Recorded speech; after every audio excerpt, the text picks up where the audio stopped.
Salom do'stlar va nihoyat men qishlog'imga keldim. YouTube kanalimga like bosish esingizdan chiqmasin. O'tgan safargi uzum haqidagi qilgan vlogim juda ham ko'pchilik odamlarga yoqdi. Bugun nimalarni sizlarga ko'rsataman. Mana bizning hovlimiz. Bu yerda o'sha yozda bundan 2 oy oldin biz uzum uzgan edik. Atigi mana bu joyda, mana shu joyda uzum qoldi. Ya'ni bu yerda to'liq qoplab olgan edi.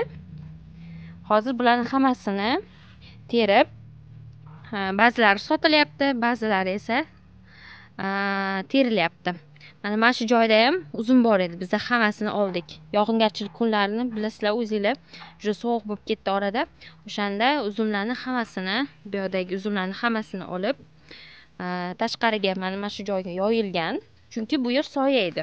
Bu yer soya bo'lgani uchun mana bu yerga issiq kunlari yoyildi va hammasini terib olishga harakat qilishdi. Hozir mana ichkarida, uyning ichkarisida yangam bilan yana bitta maysteruvchi qo'shnimiz kelgan, maysteryapti. Uni ham ko'rsataman.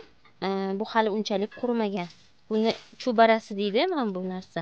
Cho'bara deyiladi. Mana bundan bunday qilib ajratiladi. O'zi endi qurigandan keyin sekin-sekin o'zi ajralib ketaveradi. Faqat qarang, mana bu hozir qurimagan, unchalik shuning uchun ajralmayapti. Mana bu narsa g'alvir deyiladi.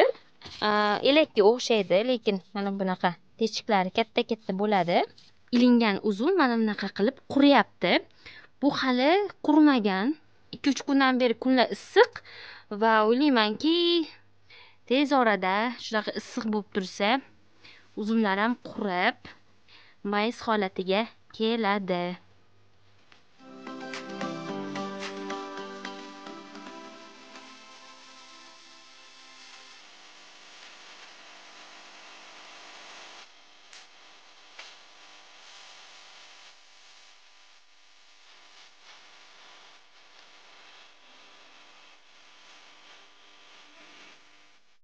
Bundan 2 oy oldingi kadrlarni sizlarga ko'rsatganimda yam-yashil edi va hozir esa uzumni qirqish, ya'ni tokni qirqish ishlari olib borildi.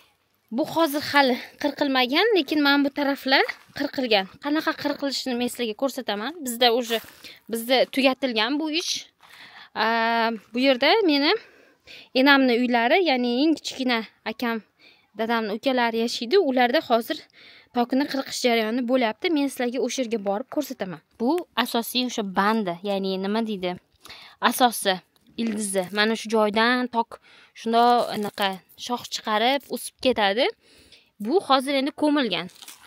Kesilgancha kesiladi. Mana bu barglari hammasi olinadi, kesiladi va ko'miladi. Hozir mana bu yerda yigitlar, naryoqda akam ko'rinyapti. Yonida 2 ta yigit bor edi, tok ko'mayotgandi ular. Mana bog'lam qilib qo'yilgan tok. O'sha barglari. Buni endi qishda yoqiladi tandirga. Bu juda ham yaxshi yonadi, zo'r yonadi.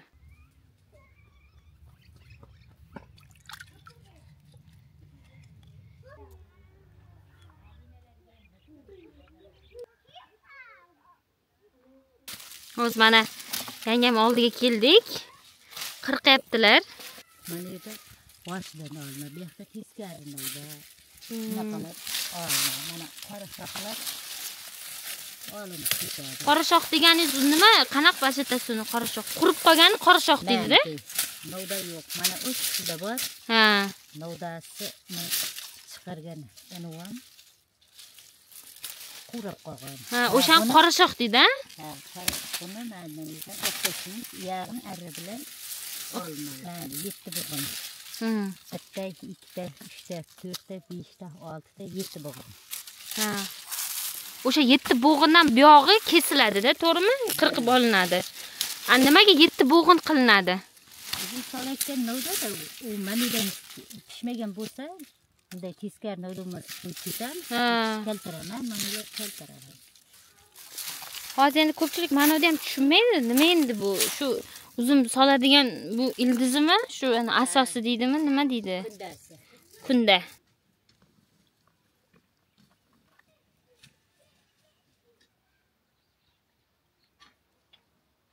Mana shuni ichida tok bor, ya'ni o'sha kundasi deydi, ya'ni asosi mana.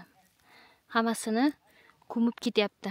Chunki sovuq urmasligi uchun mana shunaqa qilib ko'miladi. Qor yog'adi, boshqa sovuq urib ketmasligi kerak. Agar shu tuproqni ichiga qo'yib qo'yiladigan bo'lsa, ustiga tuproq qo'yiladigan bo'lsa, sovuq urmaydi. Ko'misham, lekin o'rtoqlar, sizlarga aytsam oson emas. Ketmon ko'tarib o'tin, ya'ni bu qurib qolgan qora shoqa deydi. Bu qurib qolgan, bu hech qanaqa hosil bermaydi. O'shaning uchun buni arralab olib tashlashadi.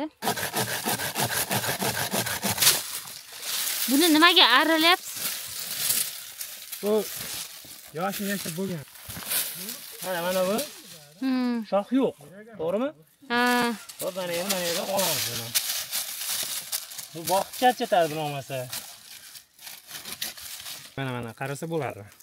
Bu uzum so'ralgan emas, bo'ldi. Bu endi o'tin bo'ladi. Bular yaxshi ular. Mana yerda bor, mana. Ha, mana bunaqa o'sib chiqmagandan keyin olib tashlanadi-da. Shunday.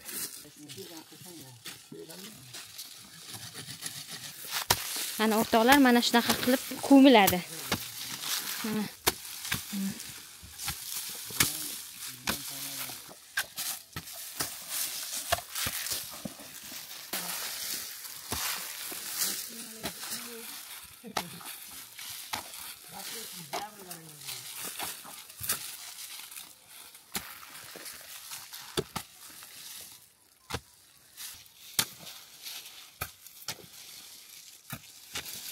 Ketmonni urgandan qo'l og'rib ketmaydimi?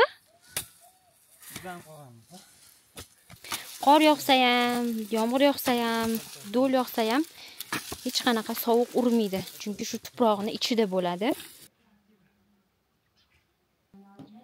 Mana do'stlar, biz mayiz terish jarayoniga ham keldik. Kunakimi? Qoraga. Mana bu qorami, nima bu? Bu qizil-a? Qizil, chirik. Mana-chi? Bu qora. Mana ko'rdinglar, bu kunaki deyiladi. Ya'ni bu yerga buni yoyganmiz. Yerga yoyilgan. Sortiga qarab ajratsa bo'ladi. Buni navi pastroq bo'ladi. Biz baribir ham ajratib yoyganimizga qaramasdan, ma'lum qizillari bor. Terish kerak. Mehnati oson emas, do'stlar. Ko'z og'rig'i, charchoq bo'ladi. Chunki doimiy ravishda shu qora rangga qarab turish kerak. Hattoki o'sha kunduzi kechki payt chiroq yorug'ida ham, svet yorug'ida ham umuman terish imkonsiz. Faqat kunduzi teriladi. Uyga kirdik. Uyda ertaga sotiladigan mayizlarni yoyib qo'yishgan. Bularni hozir biroz vaqtdan keyin qopga solinib, ertaga sotishga olib ketishadi. Bu endi birinchi navli mayiz hisoblanadi. Qop-qora 45 ming, 50 ming atrofida sotishni mo'ljallashyapti. Donasi mana shunaqa uzun bo'ladi. To'g'ri, endi o'ylashinglar mumkin, mayizdan juda ko'p zo'r foyda qilinadi deb, lekin mana shu holatga kelish uchun juda ko'p mehnat qilinadi. O'zingizlar baho beringlar, shu mayiz, qop-qora birinchi navli mayiz qanchaga sotilishi mumkin. Agar bizning mayizlarimizga xaridor chiqadigan bo'lsa, bemalol kommentariyaga yozinglar. Sizlarga respublika bo'yicha yetkazib berishga harakat qilamiz, yetkazib beramiz. Mayizimiz unaqa ko'p emas, lekin o'zimizning qo'limiz bilan, o'zimizning mehrimiz bilan yetishtirganmiz. Agar optim sotib oluvchilar bo'ladigan bo'lsa ham, ularga ham yetkazib berishga harakat qilamiz.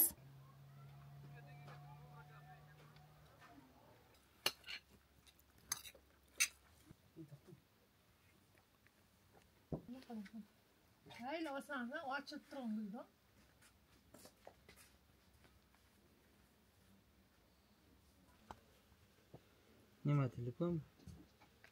iPhone.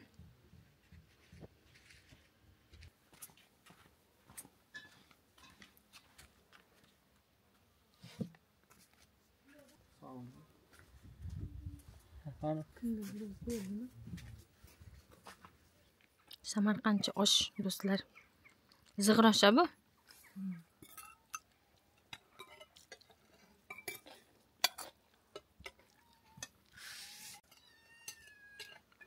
Hozir biz Chordoqqa keldik. O'zimiznikiga emas, akamnikiga, chunki bizda hali uzum qurigani yo'q. Ularnikida esa uzum quridi va uzumni qanaqa qilib o'sha men sizlarga oldingi videomda ko'rsatganimda uzumni ilish jarayonini ko'rsatgan edim va bugun hozir o'sha uzumlar qurigan, mayiz bo'lgan, ular qanaqa olinadi, qanday qilib siz o'sha yeydigan dona-dona mayizga aylanadi, shu jarayonni sizlarga ko'rsatib bermoqchiman.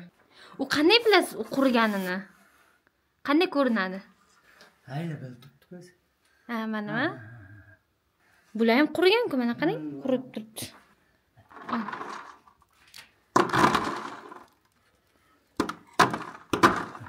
Namli holat bo'ladi, namli holatlar olinmaydi, qurugan holatda olinadi. Mana bu ko'ramiz, quruqisini olish kerak. Sifati yaxshi bo'ladi. Mana bu nam deyapsiz, mana buni qarang. O'zim holatda o'tiribdi. Ha, hali u chirik holatga aylanadi. Mana bu quruq holatda bo'lgandan keyin mayizimiz sifatli bo'ladi, rangdor bo'ladi. Bozorga borganda bozorga bo'ladi. O'zi qurigan mayiz shundoq siz ushlashingiz bilan tushib ketaman deb turarkanda. Qayshqaq bo'ladi. Mana tushib ketaveradi. Mana ushlagan qurigan holati mana tushib ketaveradi.